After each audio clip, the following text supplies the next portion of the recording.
Hello and welcome to the Untethered Consciousness channel. I'm your host, Rod Bland. It's 7 o'clock in Sydney.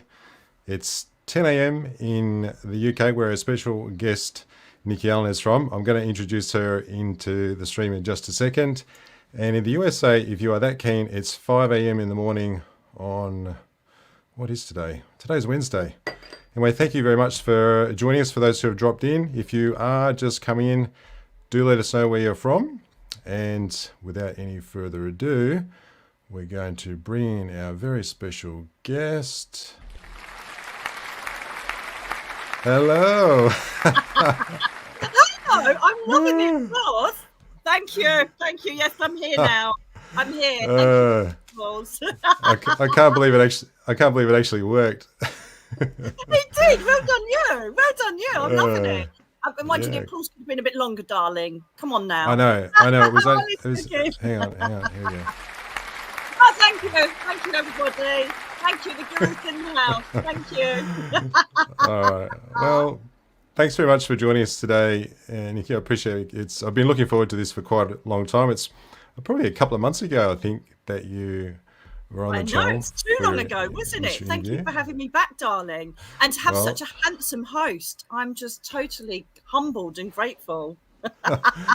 Well, thank you very much. So I'm just going to do a quick couple of shout outs because we've got a few people have joined us already, which is terrific. We've got Shasta. So let us know where you're from as well. I'm always interested to know. Thanks for joining us. Oh, hang on, here we go. Coast of America. Yeah.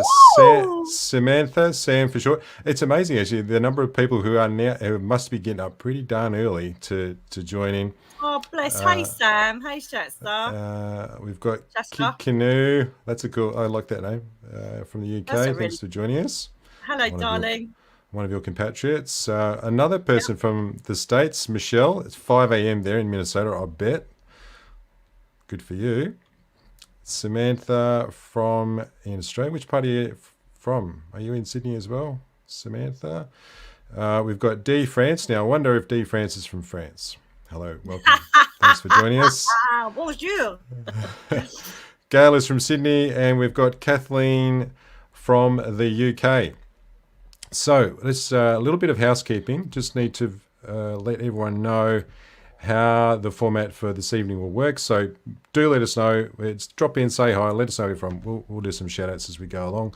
And if you have a question for Nicky, which is what this is all about, then just type a Q and your question in the comments. And I will do my best to moderate those and queue them up, and we'll give them to Nicky as we go. Now, I'm pretty sure one of my sons in the room next door, one of my teenage sons, might be joining in too. So he's a bit of a rat bag, so I've got to watch out for him. Teenage son, you don't look old enough, darling. I've got two of them. She's from Texas. See, thought it was France. Texas. Okay.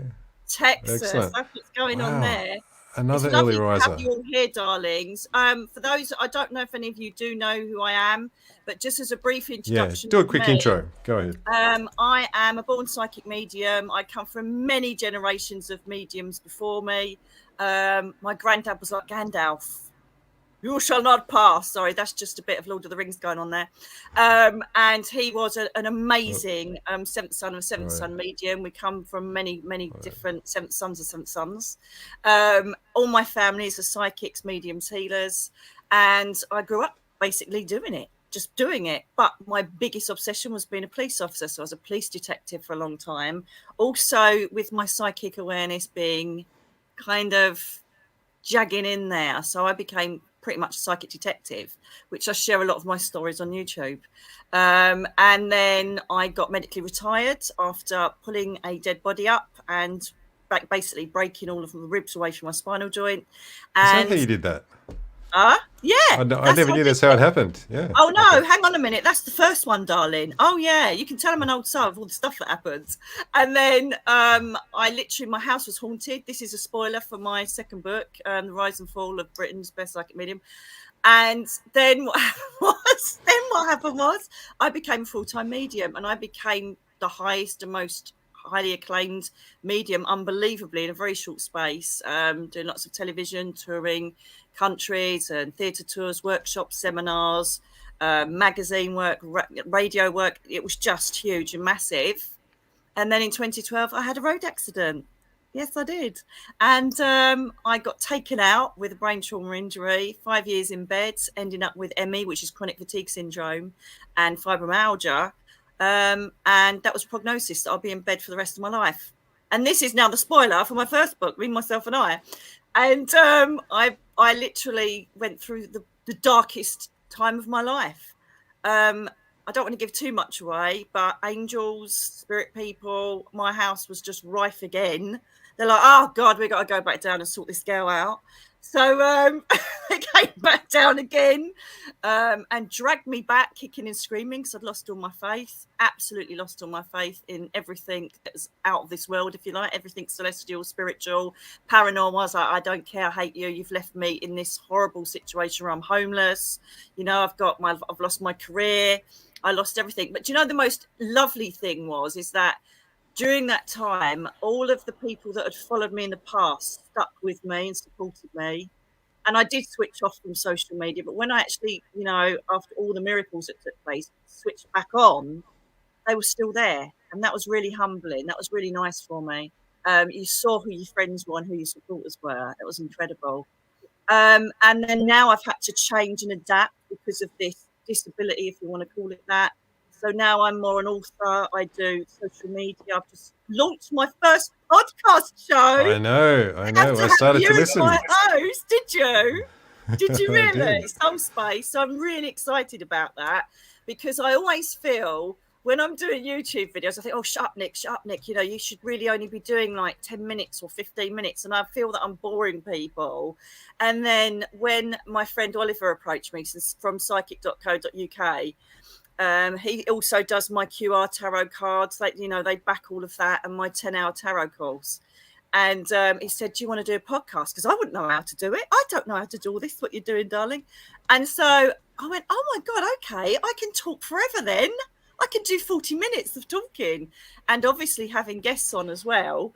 And what the thing is that I have this need, I think, as a spiritual ambassador, I think that's why they dragged me back to doing what I'm doing, because they're like, right, you need to help humanity. We're in crisis all over the planet at the moment, both in respect of the plant, animal kingdom, the planetary state, you know, all of these tsunamis and disasters and earthquakes and God knows what's happening, including we're now having all of the, I can't do that properly. I should stop having Jim when I wake up, darling. The politicians, and it's all just, the cost of living crisis over here in the UK. I don't know if you have that there, and COVID and everything that happened. And people are really reaching out for something more because they just can't cope. And so I've noticed a massive swerve, a massive curve of all different ages, genres of people coming in saying, well, what have you got to tell me? Because I don't like this planet and I don't like my life. So for me, as a spiritual ambassador, it's like almost like a drug. I have to keep helping people and hold their hand during their human experience. And so it's through writing, through my guided meditations, through things like this, where I just need to help people. Now and then I do the odd, Zoom evening of mediumship. I'm doing one with my brother, actually, because he's an amazing psychic medium. And he's also got ME, believe it or not, but he's got enough energy to do one-to-one readings, and I don't at the moment, because if I do one reading, I end up sleeping all day the following day. It's so frustrating. So I don't know if anybody listening out there who's got ME, chronic fatigue syndrome, or fibromyalgia. It is relentless, and so it's a bit like getting drunk. Like what you're talking about. Do you know when you're like having a couple of, say, like you got a nice little barbecue going on, right? And what most of you do in Australia, to be fair, we have about 3 days in the UK of where we can have a barbecue and then it ends. And you have a couple of glasses. Yeah. All right. You have 6 months of it, do you? Oh my God, that makes me sick. And it's like you're drinking, you think, oh, I'm loving this is great, and then you have another little glass of wine with your next sausage and your little prawn on the barbie. Sorry, I just had to get it out there. And yeah, and then the following day, like, oh my god, why did I do that? I feel like crap, I've got a hangover, I feel really, really tired. And it's like that. So in the moment, like this, for instance, in the moment, you're like really excited and you do what you do, but you pay for it later on. So we have to pace ourselves. And the frustration of that is I desperately miss touring in theatres and, going around doing my workshops and seminars. And I have to pick very, very carefully what I know I can comfortably rest before and after to do when I get invited. For instance, I'm going over to Florida, which I'm so excited about, to a seminar over there in October. But I know that because of the climate is kind to my body and I can rest before and after, I can go. And the fact that it's just next to Universal Studios, that's got nothing to do with it. So, I have to pick and choose what I do, and it's very difficult. But I've learned to be grateful for the most smallest things in life, and this is what I try and teach people as well. Teach perhaps sounds a bit condescending. I try and share my experiences. I try and share the beauty of life without material aspects, because I had nothing apart from my 2 little dogs. I lost every cent I had, all gone. And it just made me realize that material life really isn't important. It doesn't matter how much money you got in the bank. It matters how healthy you are and what love you have around you. And so this is what I try and, share with people. And I get, do you know what, darling? I'm so humbled because I get the most intimate emails and messages from people about their lives and what they're going through and the trauma they're going through. My goodness, some of them are incredible, and I don't know how they survive it. But for them to come to me and say, how do I get through this? I think my job's done here, because this is what I'm going to do to help you. Do you know what I mean? So again, this is another spoiler. My dad visited me, and it will never happen again. I know it won't, but I was in Turkey at the time, and I just swapped readings with a seer had heard I was there and said, oh, there's a psychic medium. This is when I was like pretty well known on the telly and stuff. And it was just after I had my road accident, and my friend took me away in a wheelchair to Turkey. And she goes, do you want to swap readings? And I'm like, okay. She couldn't speak Turkish. She had to have an interpreter. And so I said, yeah, okay, then let's do a reading for each other. Now, over there, it's amazing because they use this coffee syrup. Do you know, like traditionally, it's tea leaves. You have your tea leaves read. My granddad used to do it all the time. Yeah. Who did your grandma? Did she? Oh, bless her. And I used to love it because you can actually see shapes in it. And she literally made me drink this really bitter coffee. And the syrup, she swirled it around, turned it over, just like you do traditionally with the tea leaves.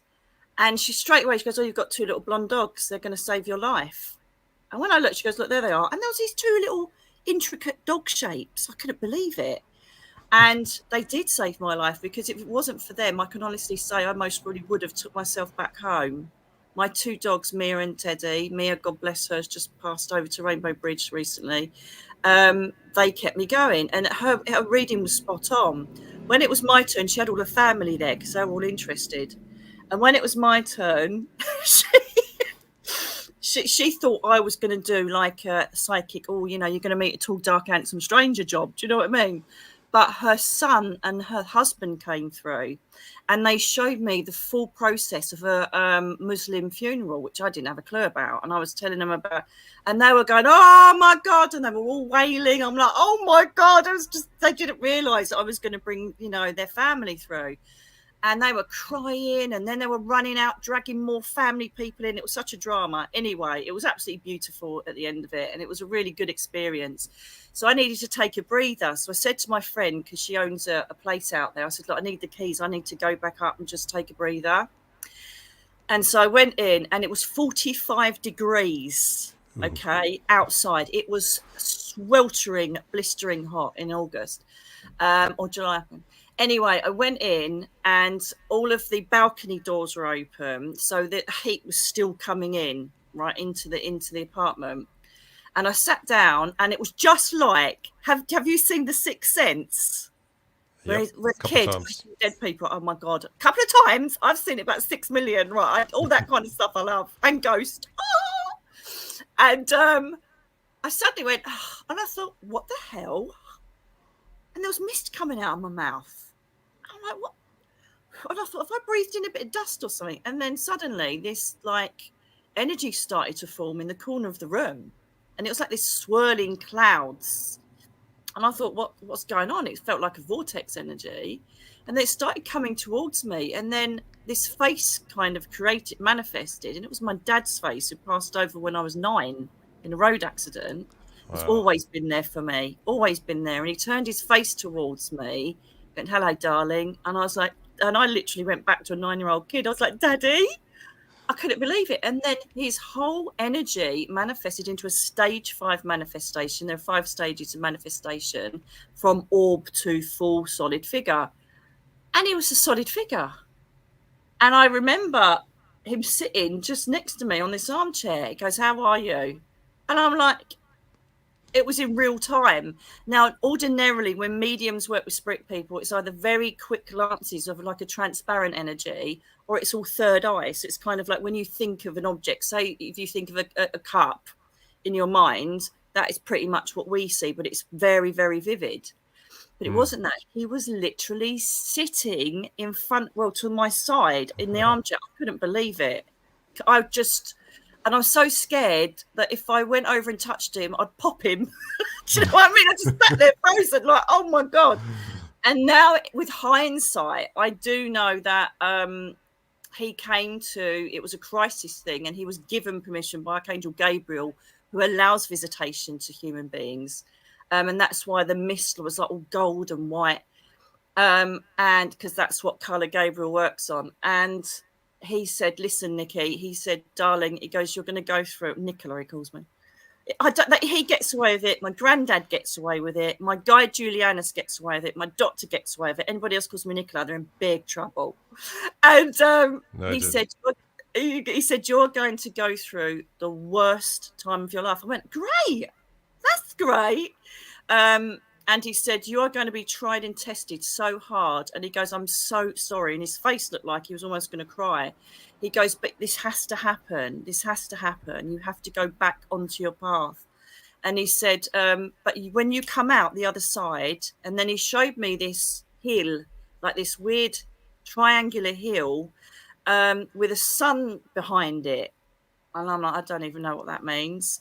And then he said, "When you come out this," and then he repeated it, and then this name Dave come up in my head. I'm like, right. And he said, "That will be 2018. And he said, by 2019, you are going to be absolutely sorted." He said, "You're going to have the best life ever. You're going to be by the sea." And he said, "You will be working in the most deep and intrinsic way throughout the whole world, like nothing you possibly could imagine. Hold on to that, because you are going to go through the worst time of your life." And then he kept looking up, and in the end he goes, "I've got to go. I've got to go." And I'm like, "Daddy, please don't go." I'm crying my eyes out. I'm like a hysterical wreck. "Please don't go. Please don't go." And then he got up and he goes, "You'll be okay. You'll be okay." And he said, "Just remember 2019 and it will begin 2018. This was 2013. And I'm like, whoa, this isn't great. This is not good news. And then he just like whizzed off. He disappeared. And I've just sat there, my heart palpitating. I just couldn't believe what just happened, because in real time, it must have been about 5 minutes of an actual full spirit manifestation of my dad sitting there talking to me. Because now I know, because I think honestly, and I don't want to bring the show down at all, but when someone tells you that you're going to lay in bed and you can't get your head off the pillow and you're going to be incontinent and you're never ever going to get out of that bed for the rest of your life, you do contemplate, do you know what, then I think I'm going to end it myself, because I don't want this for the rest of my life. Because, you know, I've been a police officer, I was a gym bunny, I was fit and running and hiking and kayaking and scuba diving. And, you know, I'm like, no, this can't happen. So this is when I had the 5 years in bed. And then my nan come and visited me. Again, I'm doing spoilers for my book. My nan come and visited me and gave me details of a drug that got me out of bed and started to get me well. I couldn't believe it.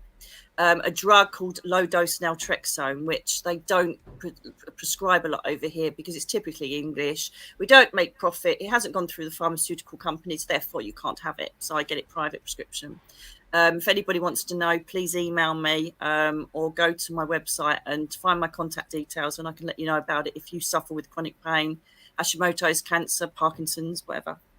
So she gave me this drug, and suddenly I'm up and about. A long story short, which is written in the book, I end up getting a house over my head. 2018, I end up finding this old cottage in Somerset over here, which is just a bit further up from where I am now in Devon. I knew I had to get it. Never lived in Somerset in my life. I knew I had to get it because I had a slight payment, which just covered it from the solicitors. That's another story for the accident. And at the end of the road, there was something called Burrow Mump. And I remember going to the end of the road one day, and it's a triangular hill. And as I looked up at it, it had Archangel Michael's church, who is my angel. I found out I was on the ley line of Archangel Michael that led to Glastonbury Tor, which is one of the strongest points in the whole of the world, basically, for ley lines. They all meet at this place at the Tor. And Michael then presided to help me after that. He introduced himself and presided to help me after that. But then the sun was right behind the triangle. And I thought, oh, my God, hang on a minute, it's 2018. My dad showed me this, and he said, this is the beginning of my recovery. And then I had a tap, tap, tap on my door, and a man knocked on the door and said, hello, I'm Dave. I used to look after the old lady that had this cottage. If you need anything, please let me know. And it turned out his wife had chronic illness as well. So we became very close. And my dad had said about this man, Dave, and he was a lifesaver. If there was anything I needed help with, because I was still exceptionally weak and predominantly in bed quite a lot, he would just scoot me over to his house. Come on, come over. You can watch the telly with us. You're not sitting here on your own. Bring the dogs. And that was the beginning of my recovery. And I ended up, I can hear the beach now. I live across the road from the beach. And my dad said I'd end up by the sea. And he is indeed right. I work on a deeper level because I thought the beginning of my career, I thought I'm here to prove life after death because I'm having it. You are dead. I'm going to bring you to your daughter. Thank you very much. But it isn't. You know, it's this deep, intrinsic, universal energy that goes through me that says, right, now you're going to talk about this to the public. You're now going to do this to help humanity. And my dad was right. Never thought I'd be writing books and doing meditations and doing all these things to help people get through their crisis. And so it's just a magical story. And if I can, and watching people grow, it's like I talk to people and they say, oh, I'm lost. And then 4 months later, they're suddenly, I've become a Reiki healer and I see my granddad and I'm doing readings for people. You think, oh my goodness, this is just incredible. It's an incredible roller coaster ride. And so rather than, and this is one of the biggest things I kind of impart with people, rather than worry about what happened and what you lost and grieving what was there, move forward and find out what you can get out of life and how you can get through crisis, how you can get through trauma, And so, it's just, and that's just one tiny little journey of so many journeys that I've taken. And every single time they come into the fore. Every single time. And so to let people know they're not alone here, whether they're atheists, no matter what religion they are, they have guides, they have angels looking over them that are just waiting to jump in and help you. And I was the biggest skeptic, lots of people said, oh yeah, well, you were already a medium. Well, no, I wasn't, because when the accident happened and I was in bed, I cut everything off. I was like skeptical. I thought I'd made everything up. There was no spirit world. I hated them because why would they punish me so much? It wasn't a punishment. It was me changing my life path. And so me sharing this now unbelievably helped so many people. So it all happens for a reason. Everything that happens to you, whether it's negative or positive, there is a lesson in it and there's a way forward that will enhance your life. You've just got to go with the ride and see where the destination takes you. And when you look back, you think, wow, I see why that happened now. Do you know what I mean? Has that ever happened to you? Yeah, you can rarely see it in the moment, I think, when things are occurring, because I think that's part of our journey here is what we think is going to happen is really, what our ego thinks is going to happen. But the sort of the greater plan, or what our higher self knows is best for us, or is the right path for us, we just don't know what it is. And that's where you've got to have some faith, I think, and just rely on, well, if I'm interested in this, or I'm excited by this, or I feel like this is what I should be doing, and I really don't know how it's going to turn out, you just got to keep Absolutely. moving forward. That's all you can do, and inevitably it works out for you. That's what I've found. It does. And I'm the most impatient person, right? I always want everything like yesterday, right? And so if I'm waiting for something, I'm like, oh, for God's sake, why isn't it happening? Why isn't it happening? Why aren't you there? Why aren't you doing this? Why aren't you blah, blah, blah, blah. And then when it does happen, I'm like, oh, sorry, because they know, they see the spikes in their energy, and they know when to, bring things in, if you like. They know when to deliver whatever we need. But our ego says we want it now. And then when it actually does arrive, you think, oh, my God, I've been having a go at them. And I do. I go, oh, for God's sake, you haven't even done anything. It's like my mum and dad, right? They must go, she put earplugs on because Nicky's moaning again. So I haven't heard from you for a little while. So don't think you can just float about up there doing all your stuff you love. Get down here and help me. And then the television will turn itself on and go, all right, Dad. Yeah. Okay, thanks. And I just have a very... if anything, I have a more close and intimate relationship with all my family up there now. Not as close as I was down here because of things that happened, but I feel more connected to them now that they've passed over than I did down here. Does that sound weird? But it's true. That's it's so cool. And they seem to have like this, that obviously they've got the knowledge because they're back in their environment where they can remember the whole entirety of their soul. So they're full of all this extra wisdom. Because my mum wasn't full of wisdom down here. She was a nightmare, bless her heart. I love you, Mum. But up there, suddenly, she came in my, oh yeah, I've just remembered that. My mum and dad came and saw me last night in a dream. Oh God, what happened? Oh, this is a good one for you guys out there. Lots of people, and this is a massive question people ask me is, was it a dream or was it real?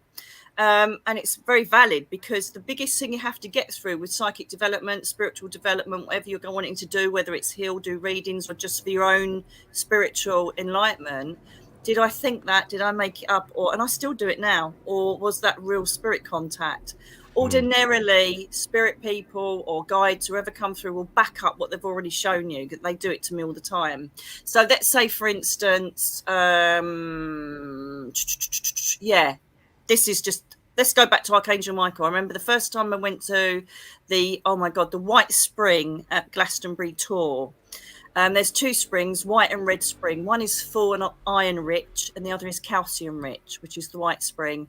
And it is the first point of surfacing of the water that's been fully charged by the tour. All the ley lines meet at Glastonbury Tour. And so it goes right back to the Magna Carta, the holy water that people would go on a pilgrimage to come and get. And if you've never been there, oh my God, it's so magical. I've got to get back there with my friends, actually. I'm going to a healing weekend this weekend, and it's near Glastonbury, so I think I might pop in there. Also because people are naked in there. I go in there and watch them. And there's this bloke, right? He's one of the gatekeepers. Oh my God, if he watches this, he's going to think I'm some sort of perv. He's got the most gorgeous body ever. I'm not going to lie. And he just walks around naked and dips in. They've got these natural rock pools where all of the natural waterfalls come into. There's a huge one at the entrance, and there's just grid lines of water running everywhere. Then there's like a pan altar, if you like, the king of the elementals. And then we've got Bridget, which is the queen of the elementals. And it is the most powerful place you'll ever walk in. And it's just water. All you can hear is water cascading everywhere. But people come from all over the world to dip into the pools, and they feel they have to do it naked. Yes, they do. And I used to go in there and go, hey, exactly. I'm like, hey, hi. I wasn't naked. Oh my God, hell no. I thought, no, I've put too much weight on. Been laying in bed for 5 years. I'm not doing that, but I'm quite happy to watch. I'm not going to lie. But I used to go in there and charge my crystals. And anyway, it's just to make it a bit of a laugh. But he was gorgeous, that man. I just think, my God, look at the buns on that. Anyhow. I sat down for the first time in there, and within a second, I saw these huge feet and this waving royal blue robe. And a sword literally scraping on the bottom of, because it's all rock there, scraping on this like granite. And I'm like, oh my God, it's got to be Michael. And I look up and my heart, even now I feel emotional, because the love, when you connect with an angel, it's beyond anything you could possibly imagine. And I'm like, it feels like you've had your energy sucked out of you. There's so much love and awe. And I went, oh my God. And he goes, I'm going to look after you now. I'm going to guide you. Everything that you have connected with your living and your material circumstances, you will get a sign from me to say that I'm now helping you on your material plane. I'm giving you the courage to change and to take you forward. I'm like, oh my God. So anyway, come out of there and I'm thinking, did I make that up because I'm really desperate for someone to help me? And I have never really had a father figure in my life. So I then go with my friend to the goddess temple and I sit down and this lady says, please take these cards and give yourself a reading. And what drops out? It literally flies out, Archangel Michael card. And then afterwards, you can, if you like, she gives you like saging just to clear your energy with white sage. And she said to me, you know that Archangel Michael is predominantly around you at the moment, don't you? So I've got the card drop out and I've got her telling me, a total stranger. So I'm like, lovely. And even now, the house I live in now by the beach, I didn't even know. It was only when I was looking at local forums to join, just to, talk to people and connect with people. It's St. Michael's Parish. And the church down the road is the Church of Archangel Michael. I'm like, you couldn't make it up. And so it was just, he's there and he's strong. And he backs it up. That's what I'm trying to say. So with psychic dreams, if you think, one, they're very lucid. Two, you will remember every detail of them if it's a psychic dream. If it's a spirit visitation, you will know everything that your mum, dad, brother, sister, son, daughter's wearing. It will be, and literally always keep a notepad in, the side of the bed and just write down everything you see, every colour, every word, because sometimes we'll be telling you about future things. So the psychic dream is like that. And then what will happen is, predominantly, you'll then get another sign to back up the fact it was a psychic visitation or a spirit visitation. As opposed to just a dream, if that makes sense. And so weirdly enough, my cousin or second cousin, Ronnie, lives in the Blue Mountains in Australia. And it's just connected with me as I'm talking to you, that when we went to Ronnie's wedding, I've just realised my mum was wearing this very light, like turquoise, pale blue, like beautiful dress. And my dad was in this like suit. I think it was brown at the time. It's kind of like going back to the 70s now. And they were like that in my dream. And I've just realised, most probably because I'm connecting with you in Australia, they've chosen that era where we were with Ronnie, who now lives there in the Blue Mountains. I should have let him know. Oh my God, I should have let him know I was on it. And perhaps that's why they chose to dress in that era, just to say yay to Ronnie. Perhaps I should have done that. Oh well. But so that's how you know the difference. That's so lucid though. Do you have those where you get spirit and you just know, don't you? Please excuse me, I'm just gonna have a sip of my tea. That's all right. My throat's getting a bit dry. So don't shut up, darling. Well, we do have a couple of questions. So I think we might actually grab. So just on your question about lucid dreams, I've probably had 3 or 4. I think I'm up to the 4th one now, and I do try to produce them, but it's only every now and again I realize that I'm dreaming, and then if I realize that, I'm in, because then I know, I'm dreaming, and then I just and then I can focus on the floor or the ground and solidify things, and then that kind of it just drops you out of the dream state into something that's full consciousness. Absolutely, because the more you play around with meditation, the more that you connect with your inner being and your energy, the more you can manipulate dreams. So, for instance, the other day, I woke up and it was a magnificent dream. I have the most incredible dreams. If I could record them, they would be a huge Hollywood movie. All sorts of sci-fi stuff and time travel and going to different planets, and the mermaids were fighting the mermen, and then they were and all this kind of stuff I get. And then I wake up and I tell my partner, he's like, oh my God, how you just get the most epic dreams. But the beauty is that if I get woken up, I can then go straight back in and recreate it and get back into it, because we can manipulate our frequencies, can't we? So I can get myself right back into that dream and carry on dreaming it and carry on fighting for the mermaids. And that's what I was doing the other night. Oh, that's so good. Okay, so what questions All have right. we got? Okay, so this is actually my son Jacob here. He was the first one into the questions, so good for you, Jacob. So you're the first one off the rank, and we've got a couple. We've got Janine coming up. Thank you, Claire, for your comment too. I'll pop it up in a sec. So, have you ever had any other stage 5 manifestation? Is the question. What, fully? Yes, I have. Because if I just quickly explain it quickly, that's a laugh, isn't it? It's an orb normally. This is what I've been shown from my guides about manifestation. So you get the orbs, which are, dotted orbs, could be the size of a ping pong ball to the size of a basketball, all different colours. The second stage is they go into rods of light. Okay, they kind of go into rods of light. So it's almost like someone trying to push through the ether to create their presence through the electromagnetic field. So it's like rods of light or tadpoles, like a comet. The third stage is then mist. Lots of people report this. I see it a lot, and it looks a bit like cigarette smoke, all different colour types of mist. And sometimes there'll be sparkly bits in the mist as well. And this is the spirit getting into the ether, thinking, right, now I'm here, I can start forming. So this is where you get your grey ladies and your moving shadows. Even if they're black, it doesn't mean that they're negative. If you get a black shadow, I get them go across my whole way all the time. And then the fifth stage is just solid as you like, looking at them. Sometimes they can be a bit transparent, or they will literally look like a human being. And I remember, oh my God, and I got I was a bit rude. Oh, well, what happened was I'd done a show in Kent. I'd done an evening of mediumship in a theatre in Kent, which is near London.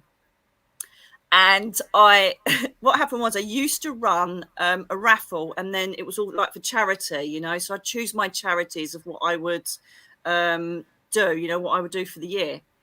And so at the end of it, someone will win a 15-minute personal reading with me at the end of the show. So this girl won it. So she came up to me, and the problem is, after you finish a show, everybody goes woof. So you've got people going, Nicky, Nicky, Nicky, and they're everywhere, So I'm talking to this lady, and I said to her, darling, if you just pop down there, I'll be with you in 2 minutes for your reading. And so she went, okay. And I said, if you want your boyfriend to come with you, it's absolutely fine. So she's going, sorry. I went, and I'm like, if you want your boyfriend to go with you, it's absolutely fine. I said, just go with her. So I'm chatting away, and she goes, excuse me. And so I went, yes. I said, sorry, I'm trying to have two conversations here. If you just both of you pop down. She goes, my boyfriend died in a road accident 4 months ago. Oh. And then when I've looked at her, he's just gone. And I went, oh my God. And I just was so gutted, because I could have stood and looked at him and spoke to him. He came back, but it was through my third eye. And then I just said to her, oh my God. And she was in the car with him, and she survived. But, he was driving. It was just horrific, but he was solid. And then another time I was doing readings, I had a building in the back of my garden where I did my readings, healing, workshops, circles. I'm going goosey on this. And this little kid, oh my God. So I was doing a reading, and this kid, because I had like a glazed door leading to the reading room, and this kid kept doing that. And I'm like, that is so rude. It was obviously the next lady's like bringing her kid with her, this boy. And I'm like, God's sake. So I'm like, I'm really sorry about that. And she's going, okay. And then he's doing it again. And I'm like, oh my God, where's the mum? Where's the mum? And so I said, I'm so sorry. She goes, sorry, what are you sorry about? And so I said, about the kids. And she goes, there isn't anybody there, Nicky. I'm like, oh. And do you know what? That little boy waited all day, and he kept looking through the window. And then as soon as he knew his nan was there, he came in, he waited all day for his nan. And I said, have you got a little 4-year-old grandchild that passed? And his name's, what was it? Was it Samuel? Sam? She went, yes. I said, he's been here all day, darling. It was magical. And I've got loads of them. And then there was another one. Again, that was another one. I'd really got to get my kind of like chill out vibe going when people just stand in front of me, because I was actually doing a back room of an old pub. And I used to call them intimate evenings, intimate afternoons, where I just have a group of 20 people, and they would have me for like 3 hours giving them readings. And I kept looking up and the pub was open. I thought, oh, this is going to be a nightmare. I'm doing this with the pub, you know, over there, the bar over there. And this was like a private function room. And then this bloke, there was this stained glass window, and this bloke standing with a pint looking, and I'm going, can you just like go away? I didn't say go away. I was like, can you just off? And he's going like that. And I'm like, I don't, you know, because you get people take the mickey. Oh, what's the lottery numbers? Oh, you should have known that and all that. And I'm thinking, oh, he's one of them. So then I said, sorry. I said, could you just go and ask that man, because he's really putting me off, to just move. And it was a spirit man. And it turned out that everybody in the room knew him. He was a local. He was a funny guy. Everybody loved him. And he'd always stand with a pint and cigarette, and he just dropped dead at 35. And everybody knew him. And he did. And as soon as I went, sorry, can you just go and deal with that man? Because it's like looking through the window at us, and it's like not very appropriate. As soon as I looked up at him, he just went ding, and he disappeared. I'm like, oh, I've done it again. So that's the answer to that. Yes, I have. I see him a lot. In fact, my granddad used to have to touch them to see if they're real or not. However, some spirit people can create a physical barrier where you can actually touch a solid energy with them. I've never gone to touch them. No, I've never done that. I think it's a bit disrespectful to touch an energy like that, unless they come near me, of course. But yeah, my granddad used to have to literally poke them to see if they were real or not. I wished I could do that. That's amazing. But yeah, Wow. that's a good question. All right. Thanks for that milkshake, aka Jacob. So one here, actually there was a question. So Kid Canoe, if you are not able to post your question, it would probably means that you are typing in something that the spam trap is catching. So just rephrase your question. And I don't think it'll let you put in a URL. we have things that catch people from saying nasty things. Not that you're saying anything nasty, but you might be saying something that could be getting caught like that. So just try rephrasing it, because we're definitely taking questions. So here's one from Janine. Will my 35-year-old son Vincent be totally independent someday? I don't know whether you have access to that information, Nikki. I'll see if I have access. Janine, darling, I'm going to be a bit of tough love here. And one of the brands that the public have given me over the years is that I keep it real. I don't ever change things or make them nice and fluffy just to help people. I literally give it as it is, and I tell the truth. To be honest with you, as long as you are not mollycoddling him and nobody is allowing him to continue in this way, then potentially tough love could lead him to be more independent. The problem is that, and I'm going to be honest, and you can tell me if I'm wrong or right, I just get a feeling that he is somebody that expects everybody to do it for him. I feel like he's got for some reason, it may be totally explainable from his past, that he feels like the world owes him a living, and that, he should be the person that is looked after, rather than him just get on his own 2 feet and go forward and do his thing. I just feel also that I don't know if there's been a woman that controls him, or there has been a woman in his past that's been quite narcissistic, but he's kind of lost his self-confidence or an energy around him that makes him feel like he can go and do things. The only way forward is going to be through either counselling. I feel like that may have been approached, but he's not interested. But I will have to say to you with this situation that I can't see anything changing unless there's tough love adopted and people don't facilitate his life, making it easy. Does that make sense? Tough love is like, right, you're a grown man now. It's time to go and do your thing. Get on with it. Is he still living with you, Janine? Because I just feel like it's like I'm making cups of tea for him and I'm doing stuff for him. I could be wrong, but I just keep feeling that energy with him. And I'm not being disrespectful to your son, but it just feels like he expects people to run around for him. Does that make sense? We'll see if we get a follow-up from Janine. I truly hope it isn't a health condition that's making him like this. But I just feel like I want a surge of energy from Vincent for him to fight it. That's the feeling I'm getting, for him to do something to say, I can do this, or stop making people feel like they should be doing it. I don't know. It's really difficult without knowing the whole thing. And the problem is there's so many people with questions but that's what I'm feeling. So I'm going to go with that. That's what I've come out with straight away with my intuition. That's and I pretty have the impressive. trust I have I to think trust you Dad. do you generally the first thing that pops in your head, that's you've got to grab that. Is that how Yeah, it it's genuinely works? claircognizance. It's claircognizance is known as. You just know that that's what you've got to say. You just know it. It just comes out. And so it's very hard because, I remember when I did my first telephone reading, and it was a lady in Glasgow in Scotland, and the next one was someone in Malta. And I'm like, how is this going to work? It's not going to work. It's not going to work, Julianis. That's my main guide's name. It's not going to work. And it goes, don't you dare doubt the strength of the spirit world and communication. And it doesn't matter if you can't see someone, you can't hear them. Half the time I don't even know the person's name. I just look at their first name out of politeness. Oh, hey, Julie. I keep wanting to say Sam all the time. What is that about? So I'm like, hey, Sam. And then I just wait. And whatever comes, whether it's thoughts, feelings, smells, I'm very lucky that all my senses are used to give information from the spirit world or from the universe or from your guides. And so I just wait.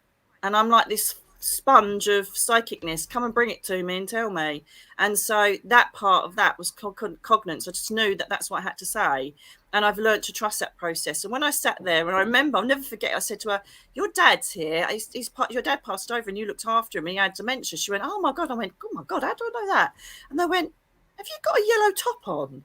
She went, oh my God, yeah. And I said, you're actually holding your dad's photo. And he said, you don't need to hold the photo, I'm here. She went, oh my God, how do you know that? I went, I haven't got a bloody clue, love. And then I realised it doesn't matter where you are. It's like someone yesterday, I ended up, oh my God, I was in the chiropractor's for my back injury, because that's still a nightmare. And I suddenly went, oh my God, you had to care for your mum and she's passed over and you're going through so much. And suddenly it all come blurbing out to the receptionist. She starts crying her eyes out and I'm like, oh God, I'm so sorry. And she said to me, how do you just know it and do it? I said, I just don't know. It just comes in and I know I have to do it and say it at this time.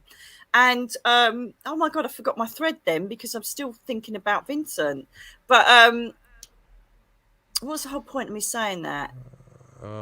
Yes. And sorry. And she said, I think my mum doesn't know where I've moved to. I went, oh my God, that it's nothing to do with geographical, situations.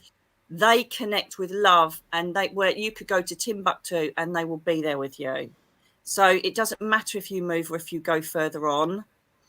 They will always be there. They know exactly where you are because energy connects with energy. It's all a frequency of love and connection. And so don't think if I move away, is my mum going to know where I'm going? They know exactly your thoughts, your feelings, your intentions, and where you're going. And most of the time, they've kind of put it in your mind to make the move, So don't ever think you're going to move away from them because you won't. Well, the quantum field joins all of us, doesn't it?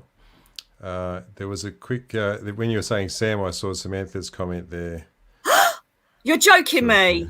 Is there someone called Sam? Samantha? That's the comment I've got up on the screen at the moment, if you can see it. Oh, fantastic. Sam, darling, this will definitely be your daughter.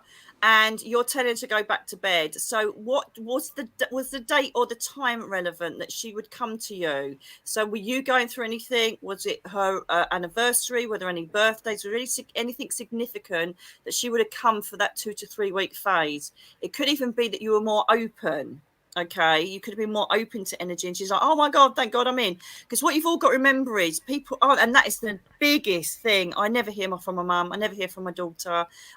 Yes, you do. They're always there. It's our energy that can sometimes stop it through stress, depression, being busy. We're so busy, they can't connect with us, or we don't know what signs to look for.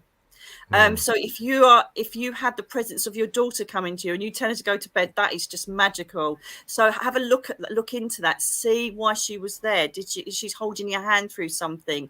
Is there something happening in the family? Is it an anniversary? But yeah, just ask her. Go, do you know what, darling? That was so lovely to see you. So why don't you come and do it again? Encourage it, and they'll do it. Oh, okay, then I will. So try and create that 2 to 3 weeks again, Sam, because she obviously wants her to know. I thought it was my daughter. My daughter saw her. Oh, there you go then. Then it will be. It will be. Most siblings end up guardian angels for their brothers and sisters. It's an absolute given from my experience of doing this for 30 odd years. And that's why they end up playing, you know, younger siblings, they end up playing with their toys, and they end up playing with their stuff, moving your stuff. So the Aspel and Apple things, where they will take your comb and you'll find it in the fridge, or they'll steal your earrings and you'll never find them, and then they'll plop back in again. They're minxy energy, and you'll feel breezes around your leg area. Sometimes you feel breezes on your lap because they're coming to sit on your lap. They're great with orbs around their brothers and sisters. That's normally them sitting next to them, most people with their arm over them. And they are the most perfect at manifesting electrical faults. They're so open because they've been so fresh from the spirit world, and then they go back again. They haven't been ground down by peers, society, human ego, so they're even stronger. And some people say, oh yeah, but she was only 2 months old. They're the most strongest spirit people because they've gone straight back to souls, only had 2 months, and they're even stronger. And so they know how to manifest and let you know it's them. So I would say 100% it was her. You know, the spirit was waking my daughter up. Would be, come wake up, I'm here. And this is the other thing. People say, why do they come at night? Because our minds are still and open to their connection and visitation. Mainly, I don't know why, it's 3 o'clock. My dad, without fail, I think I did a video on it, 333. And Mia, my baby that's just passed, my fur baby, 9:05. I even did a video on that. 9:05, someone visits every day here, and she would pick up on it. Teddy don't, he just don't bother anymore. But she used to bark 9:05 every night because someone would pop in. But predominantly, I get visitation just to say hello, or we've got your back, or don't worry about this at 333, angel number. So no, yeah, that's the time I woke up this morning. I woke up at 3:33 this morning. Oh, that's my angels waking you up, saying make sure. And I had whooshing in my ears. I thought I was going to pop out of my body, but I didn't. But I thought that was what was going to happen. Oh, angel visitation. Oh, my God, look, Sam. I had to take all the batteries out of the toys, played with the lights, and kept hiding the hairbrushes. I said that before. Didn't I just say it before? Oh, my God. Definitely your daughter, darling. She's there. And I don't know why bluebell. I keep seeing bluebells or tiny little blue flowers. I don't know where you're from, Sam. Yeah, I keep seeing that. So I've got a couple. I said I'd go back to where are we? Oh, Claire, thank you for that comment. Janine. Can I just go back to Janine? Yeah. Janine, I know you're saying he's not to ask for anything, but what he's doing is that I'm not talking about the physical things he does around the house. I'm talking about what's going on inside, right? And what's going on inside is he's got it easy. Okay, he's got it easy. So yes, he may help you with things around the house, but if you want your own space, you're going to have to start owning that and say to him, look, it's time for you to go and do your own thing now. Because I just felt like you're facilitating him being there, making it easier. And inside, I always look inside their soul. I'm not looking at, you know, every fixture tap or not. And the soul is like, well, I'm happy, I'm safe here. I don't really have to do much, so I'm going to stay here kind of thing. And he needs like a bit of a tough love thing to say, look, you need to go out in the big wide world yourself, because you need your space. That's what I was trying to get across, okay? So please don't think I was being rude about your son, not at all. But he hasn't got any need to go anywhere because you're facilitating him staying there. Does that make sense? I hope that clears it up a bit more. He's not physically impaired. That's fine. I just wanted to check that out, Janine. I didn't think he was, but I didn't want to get it wrong and think, oh my God, am I missing something here? But he's got it easy. So if you want him to stay, he will stay. If you don't, have words. And he has, and it is, it's a confidence of getting out there on his own. You know, he does desperately love you and he will do things for you. But I think that's part of his, I can't do it on my own, the confidence issue. So yeah, that's what you need to do with that. Right. Is anyone interested in finding out more about Nicky's parents? Thank you, Claire. Yeah, completely agree. I was going to say that before, actually. That's such a good read. Hello, darling. Claire is so lovely. I always hear from her. She's such an absolute darling. Thank you so much for saying that, Claire. To be honest with you, again, with the books, you know, it just felt like someone was telling me what to write. They just flew out. And the podcast has taken up a lot of time. Social media stuff's taken up a lot of time, but I will carry on with book 3, which is what happens when we die. I've also got book 4, Signs of Life, which I'm doing in tandem, which is true accounts of people's relationships and how they were shown their loved ones exist after they've passed over. So they're the 2 that are in the mix at the moment. It's just trying to get the time to do them. Oh my God.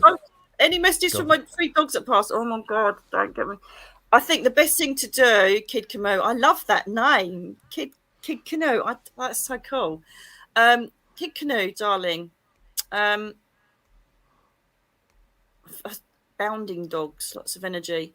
Did they all pass? Oh my God, 3 dogs. Oh God. As you most probably have heard, if you were watching the show earlier, I lost Mia 2 months ago, and it's still really raw. And I'm wondering if they're not letting me see anything, because I think I might get a bit emotional because I've just lost my dog. What I would recommend is I have got a free, or you can either get the personal download on my website or my free. Yeah, then they're blocking me because I think I'll end up crying because I'm still a bit too raw, darling. I've got a free guided meditation, Visiting Your Pets in Heaven. You just go over to Nicky Alan, the Bedroom Guru on YouTube. Just sit back, let me take you to the Rainbow Bridge frequency, which is where your pets are, and you go and see them yourself. Okay. I honestly think, yeah, I'm getting a block because I think I'll end up crying my eyes out because my baby's up there and I just can't handle it at the moment. I'm so sorry, but I'm going to be honest. Right. I'm still a human being as well as a medium, and a bit too close. So sorry if you feel disappointed, but they will be up there bounding around. It's horrific. You've had 3 pass in that amount of time, but I recommend doing the guided meditation because it's pretty much nearly every single person that gets back with their pets. Just a follow up there from Janine. Oh, Janine, God bless your heart. Thank you so much. I have to be very careful because I don't want to upset people with their sons, because people can get a bit precious. I've had this before with someone whose son was an alcoholic and was just literally taking her money. And I just said, oh my God, I said, if you want to carry on doing it, no, he's a good boy. I'm like, oh, I just don't know what to do with this woman. But it's a bit of tough love. If you want your space, you're going to have to start making moves towards that, communicate. And say, look, at the end of the day, you need to start thinking about yourself now and going to do what you want to do. So, yeah, I'm so glad we kind of got there in the end. Thanks, Janine. All right. So just for anyone who's just joining, we'll probably stay online for maybe another 5 or 10 minutes, so we don't want to wear Nicky out. And if you've just dropped in, say hi. So I'm coming to you from Sydney, Australia. Nicky's over there in the UK. If you've got a question, then just drop it into the chat box and just put a Q in front of it so I can pick it up. Oh, bless you. Well, there's some lovely people on here today, isn't there?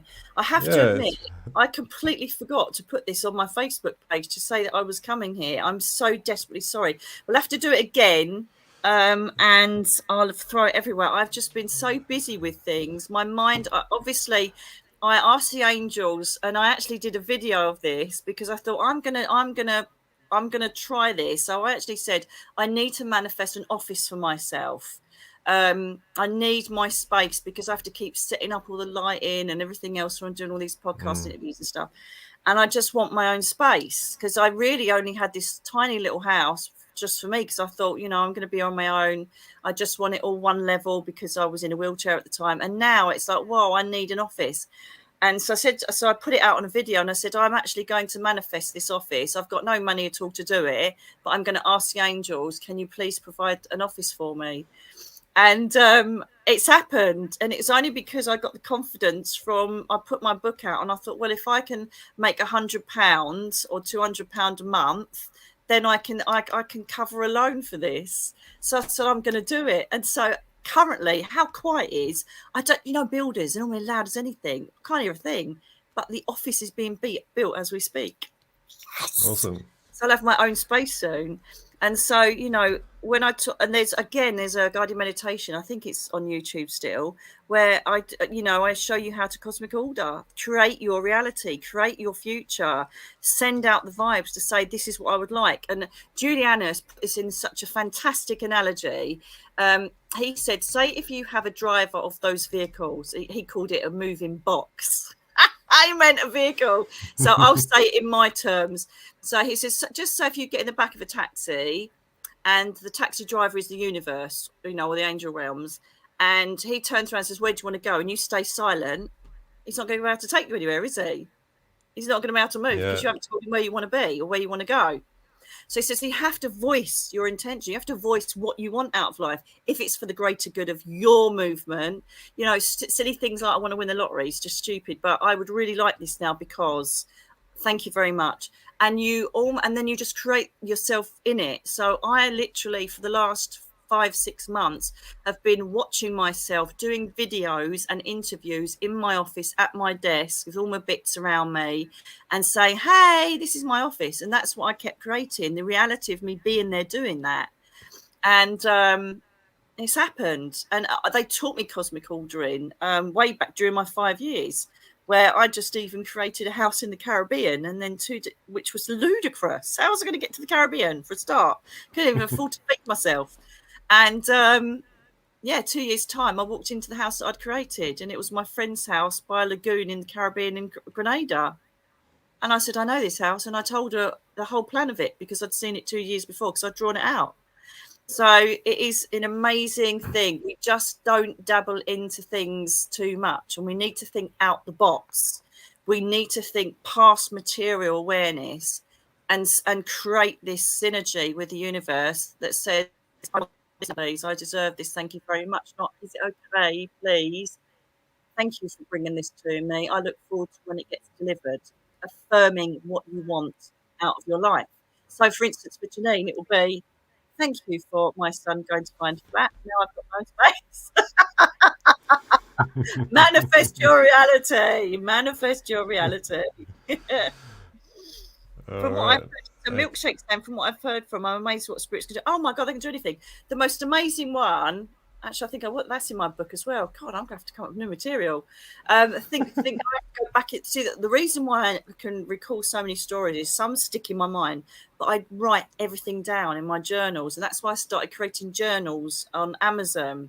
So I've got like my tarot journal, my angel contact journal, my soul journal, because they are your Bible of spiritual development and remembering things.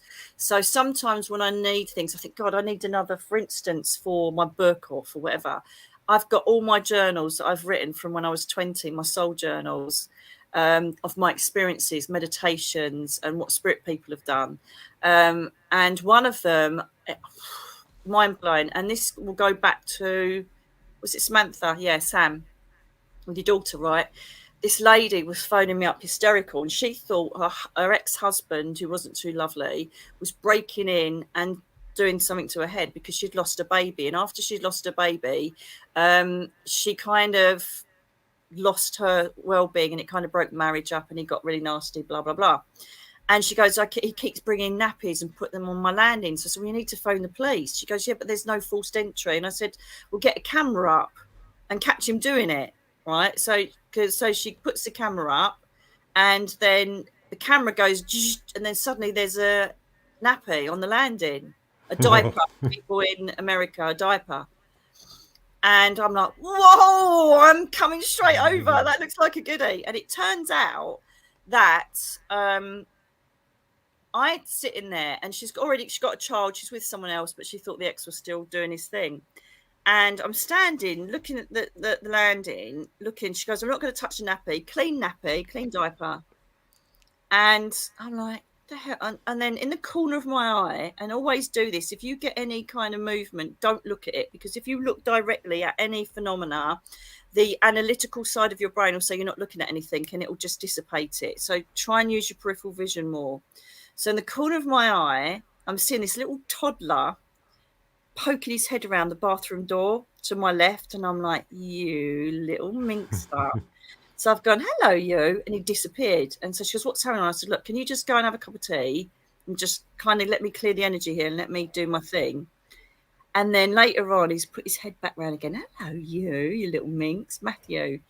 And he said, hi. And I went, you were putting these nappies. I said, how do you do that? And he just giggled. I do not know at all how they apport things. My dad brings towel up pennies to my brother. I get gold, which is nice. I wish it was gold, but a pound coin from my nan. Obviously, you get feathers apported. I get those all the time from the angels.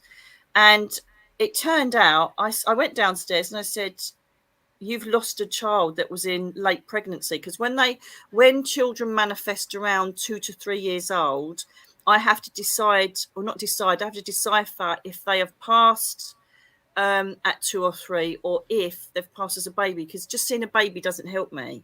So I've kind of got this understanding with babies that have passed that show me your looks as a toddler, and then I can have a look at your face, and then I can say, oh, you look like your dad, your mum, so I can evidence the baby. Does that make sense? Because just saying, oh, you've had a baby boy go doesn't help. Sometimes I do, and that, you know, miscarriages, perhaps terminations, and I get a date they went up to the spirit world, things like that. But I like to see their facial features to just say this is how your child would have grown up. And so I said, come here, darling. So I said, did you come and play with your brother?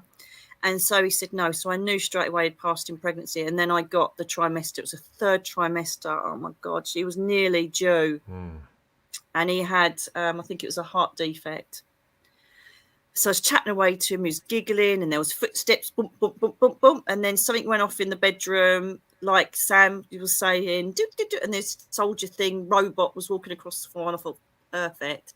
So I went downstairs, I said, it's your little boy. She goes, what do you mean? I said, your little boy that you lost. She went, what? How? And so I said, don't ask me how. He can put a nappy on a landing, but I'm telling you, you've been sad lately because it's his anniversary coming up, and you feel guilty that you've had another baby, and you're going through all of this, putting yourself through hell when there's absolutely no problem. He's safe and well with your nan. He's very happy, and this is who he looks like. And she's like, oh my God. And she looked very much like her dad. And as soon as I'd acknowledged that connection with him, the nappy stopped. But even when I went home, I said to Julian, I went, how can he get a nappy? What does he go to Tesco's and shoplift one and then chuck it in? How? And he just said to me, when you sit in front of a television and you watch a TV program, he called them all different words, but I'm just doing it for the sake of sakeness, for quickness. He said, do you question, like us now, do you question how you see the figures? Do you question how the power gets to that box? Do you question how you can hear from that box? I went, no. He goes, then just don't question this. I'm like, all right. So I don't know if I'm not supposed to know, but they literally can create molecular manifestation on an object and plant it wherever they want. I remember my mum, I went round to my mum's. I went to stay. She lived in Hayling Island, which was quite far away from me. And I went in there. I said, you're right. She goes, no, I'm not. I said, what? She goes, I just can't believe what's happened. I just can't believe it. So I said, what's happened? She goes, your nan. That's what's happened. And anyway, it was my nan's birthday in the spirit world. And her birthday just happened a few days ago. And my mum didn't remember, right? So my mum used to have this basket, right, with lottery balls in, and she loved it. Every week she'd give it a rattle and then pick the numbers and then put the lottery in. And they don't tell us the lottery numbers, by the way, because it's not important for our part. Just sort of put it out there. And she forgot to say happy birthday to my nan, right? So they were always kept on the side unit in the kitchen. So my mum turned the oven on for dinner to like, you know, preheat the oven, and she's like, what's that smell? And my nan had put the lottery balls into the oven. So they were all melted.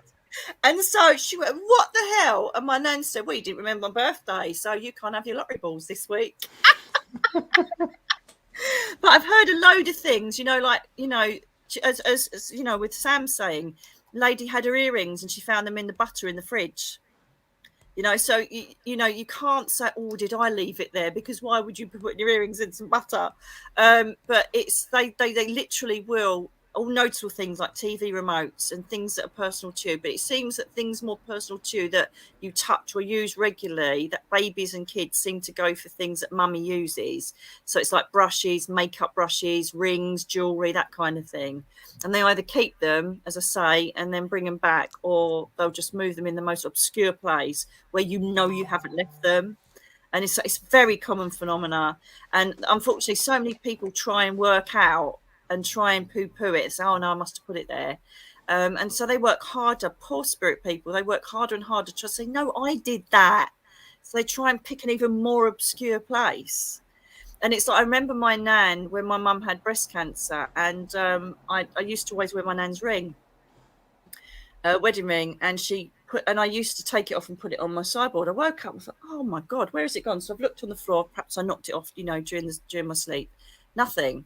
And then my nan came into the room, and I was aware of her presence, but again, it was through my mind. She spoke, and she said, oh, you're not going to have my ring for a little while. So why? She goes, well, because it always, like, you kind of use my energy when you think about me. I went, oh, sorry. She goes, no, I don't mean it that way. She goes, what I'm going to do is you're not going to see my ring until your mum's better after her illness. I went, oh my God, is mum going to be ill? She goes, it's okay. It's going to be fine. She'll get through it. And then 2 days later, my mum phoned and said she'd been diagnosed with breast cancer. And the day that she got the all clear, my nan said to me, oh, the ring's over in the corner there. Oh, my God. You know, where she'd put it, I had really thick carpet in that house. That was the house I lost, gutted, when I had my accident. And she'd put it, again, so that I couldn't think I didn't make it up. She'd put it under a really heavy solid oak set of drawers. And she goes, no, go further, go further. I'm like, well, I can't. So I had to get my neighbour. Luckily, they knew I was a bit witchy. I said, can you move my dresser? And Nan said that she put a ring under the dresser. And he's like, okay. So he moves the dresser and it's sitting right in the middle. You couldn't, it could have bounced under there or got under there because it literally was flush to the carpet. There was even an indent of the ring. So she just put it there just because she could. And I just think that's absolutely magical. And, and this is why I want to help people to understand that if you live that life, nothing, it's like Mia. Nothing, she's just passed. I know it's 2 months, but to me, it's like yesterday. And, I've got her fur in this little clam locker. I've got her ashes in my thing. I'm still a human being and I still need that physical connection. But I know where she is. And I've done it in my video. She's shown me 2 days after she passed, like all of my loved ones do, where she is. She's home, and she showed me loads of synchronicity and signs. And just quickly, I'll say it actually. I remember my partner said, come on, you need to get out. You're just like, you're sitting here crying your eyes out. Let's just get out and go to Cornwall, which is, it's absolutely stunning. If people don't know what Cornwall's like, just look at it. It's at the next kind of state or county down. And it's just full of the most magnificent white powder beaches. It's just beautiful. So come on, let's go to Cornwall. And there's a bridge that basically takes you from Devon to Cornwall and goes over the estuary. And it's called the Tamar Bridge. And suddenly I saw Mia laying, and this is 2 days after she passed, I suddenly saw her laying on my nan's feet. And I thought, wow. Okay, so I'm thinking, am I just thinking that because I want her to be safe? And I went, Mia, darling. In my head, I went, Mia, darling, if that's you and you're laying on Nanny's feet, I need to know, are you safe? Are you home? And literally, this car cut us up. Darren had to brake, and we called Mia Mia Moo, and the number plate was M866 Moo, and 66 in angel numbers refers to. That's okay. I thought, oh my God, what's the movie happened? And 6666 refers to going through a transition and coming out the other side and landing safely. And I'm like, oh my God. And I said, so are you with Nanny then? My nanny was called Eva. So the next car I see has got blah, blah, blah, blah, Eva at the end. So I'm like, my baby's home. And it just gave me a surge of hope and happiness that she was safe and well and that she was with my nan. And then my brother phoned me up and goes, you know, Mia's with Nan and Grandad, don't you? I've just seen her running through a field. I went, oh my God. So I said, yes, she's just shown herself. And at the same time, he got a visitation and a vision to show, just to back it up even more. So, if I can help people live that way and kind of push themselves beyond where the physical body is of their pet or loved one, then it makes it so much easier. It's never going to replace the loss, ever. We've all got to go through our natural stages of grieving, just as that lovely lady was saying about her 3 dogs. But no, you didn't upset me, Kid Canoe, at all, darling. You didn't upset me. Yeah, I knew they passed separately, but that's kind of like in a year. Oh my God, I just don't even know. Because like Teddy's got a cancer lump and I'm trying to heal it every day because I'm thinking I can't deal with 2 passings. So it's really not good. And so they've given me the boundary. I would have gone for it and tried to find your dogs for you, but I know when I see a black brick wall, they're like, no, you just don't, as you're just going to fall apart.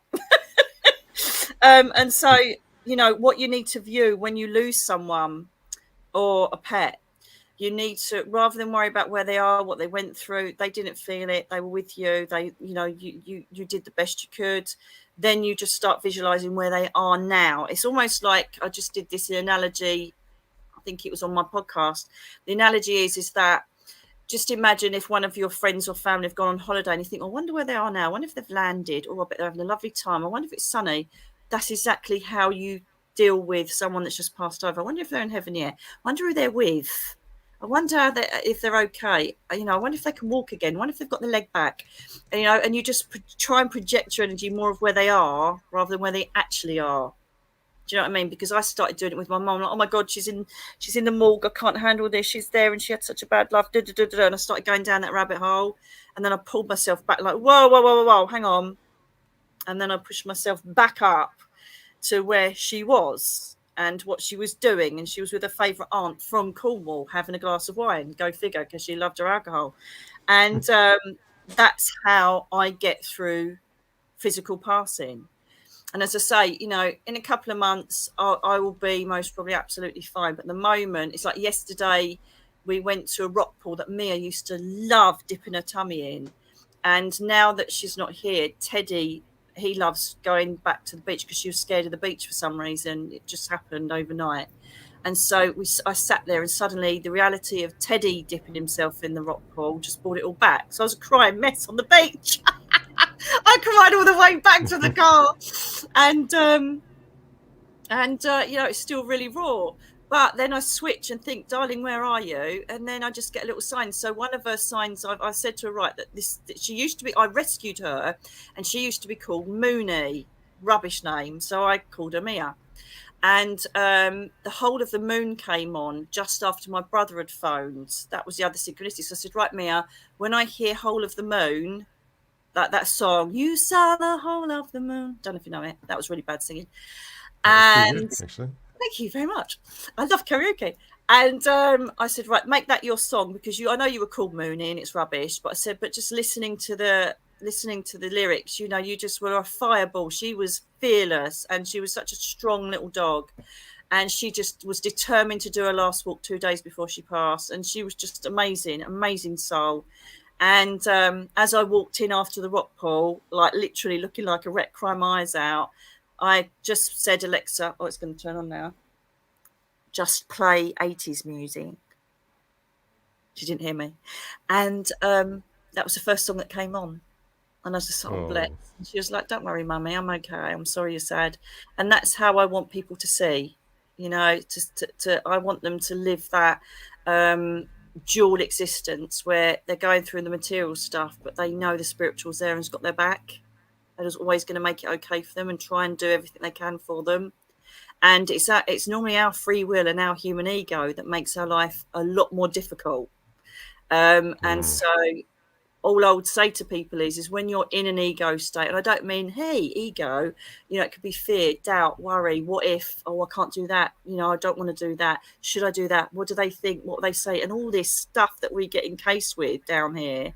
If we just jump out of that and go, actually, can you help me with this, Archangel Michael? Can you help me with this, Dad?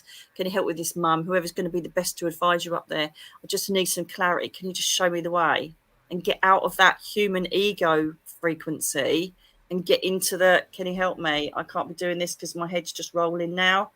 And then it will just go ding, ding, ding, and it will just drop in your lap and it's all done. You know, and that's how it works.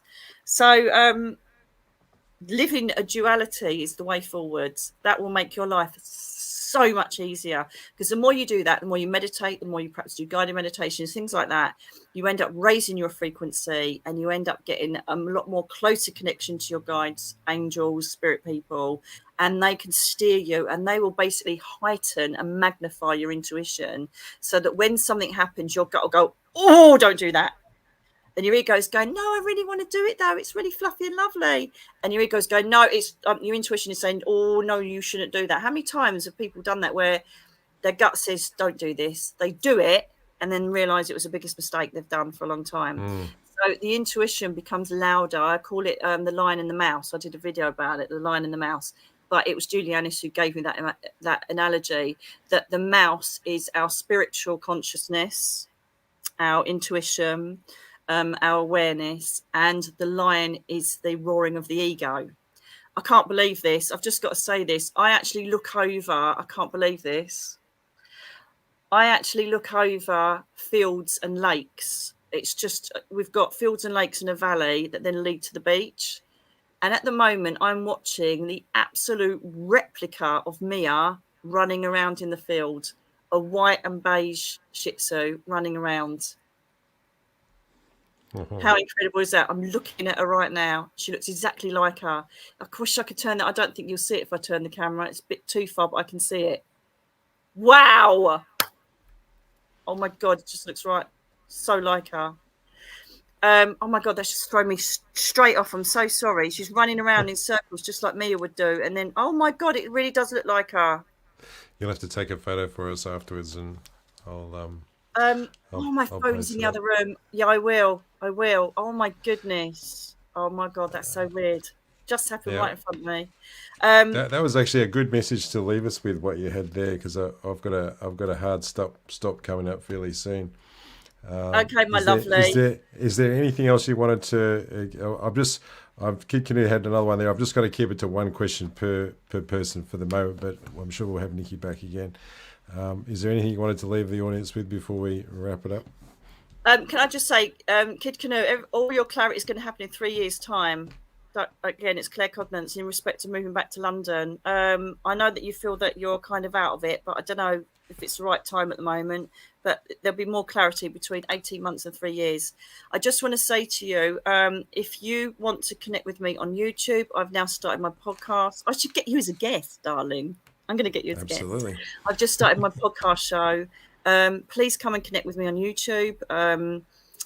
By all means, connect through me at the website. And obviously I have my shop there, which has got all of the stuff that you may need, from journals to guided meditations, but there are also free meditations on my YouTube channel.